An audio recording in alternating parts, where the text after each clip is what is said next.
Could I get some assistance on some info? Learning to use cold areas to my advantage to kill germs in the polluted water before sieving into clean water area. And I can't seem to prevent the major random needs to kill so many germs. Is there a way to clean water otherwise that works for specific germs? I will show you my water setup. My water setup, it's bigger than it needs to be, but it works. So this is my fresh water pool, right? This is my clean water. Clean water. Okay? So we'll start from the beginning. All of my polluted water, including everything that I get back from my toilets and sinks, all of that ends up here. This is where my polluted water goes. It's polluted water. It's full of germs. It's gross. It's nasty, right? You don't want to use it for anything. So from here, this gets pumped through the sieve. The sieve then makes it dirty water. It's fresh water, but it's still full of germs, right? Look at all those germs. 215,000 food poisoning germs. If you're not familiar with a chlorine room, look up a chlorine room or a chlorine clean water something. Because this is where all of the disinfecting happens. So from my dirty germ water, this gets pumped into here. To set this up in the specific way that I have it, you're going to need a little bit of plastic. Because this germ sensor takes plastic, I believe. Is it under automation? Under plumbing? Liquid pipe germ sensor. Yeah, it takes 50 plastic. So it's not a lot if you happen to get some glossy Drecos or something. Either way, once you get the room filled with chlorine, you can run your water into tanks and let it sit in here so that it kills the germs. If you look here, you can see that we got germs coming in, but the germs are dying, right? That germ count is going down, and it's going down really, really fast. That's because we're in the chlorine room. So the way that this setup works, here's the water coming in, right? So the water comes in here, and it goes into this tank, and then it goes into this tank, and then it goes into this tank. Coming out of the last tank, we have a liquid shutoff valve that is attached to a clock sensor. This clock sensor allows this valve to be open for 75% of the day.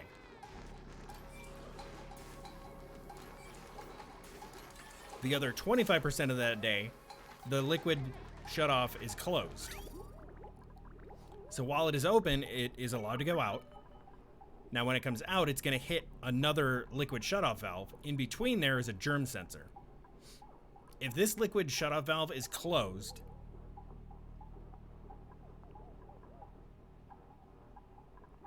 the water will flow back through here. So what happens here, the germ sensor is detecting germs in the water that's coming out. So if there's germs coming out here, you can see this is clean water going out this way. The germ sensor detects no germs, so it opens the valve and lets the water flow out this way. Otherwise, if it does detect germs, it shuts the valve and the water cycles back through. And then I don't have to touch anything. The system just goes. Because this then gets pumped from my clean room into my clean reserve, right? And then from here, we pump this to everything that we're using. This is actually, that goes to the electrolyzer. I'm actually using... oh, no, wait, we do... Okay, yeah. I was going to say, we do have 2 liquid pumps in our fresh water. So, and then we also pump this out to all of our sinks and bathrooms.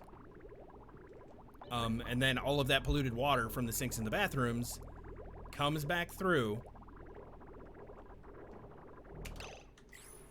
into our polluted water pool. So it's a full closed circuit with my water. And I don't have to touch it. It just works.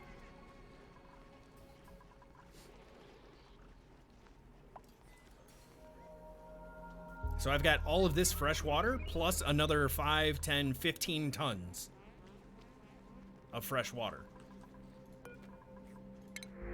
And that'll never run out. That'll never run out because your duplicants... Well, taking this out of the equation,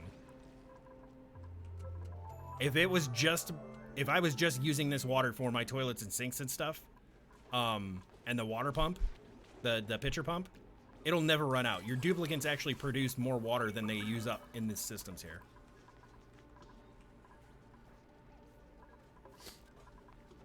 So it's a positive feedback loop.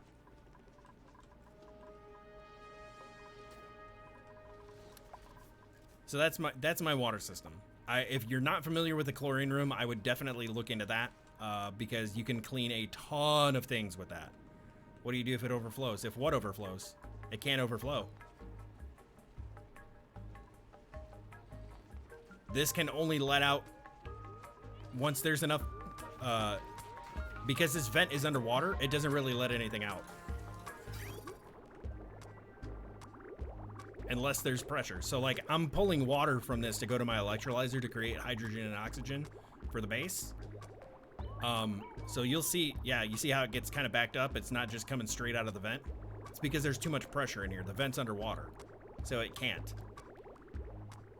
Which is why I don't have to touch the system. Even if this thing fills up totally and no water can get out, it'll back up to here, and then water will only be able to cycle through the system.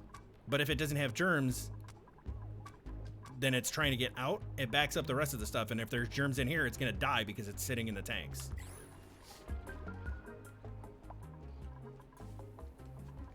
And then this is my food chlorine room, which is same concept, only I put refrigerators in here to store all my food. Overflowed the lip of the room.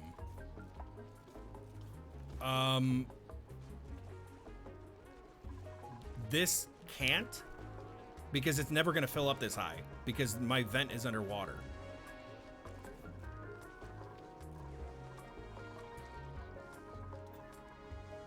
I know what you're talking about. If the polluted water overflows. Again, it won't, because my vent is inside my chamber. Once it gets to here, it can't go up anymore. This is closed off. These are enclosed rooms. Like, I have a ladder to get down here because I have polluted storage down here, but it's not gonna go up out of my room.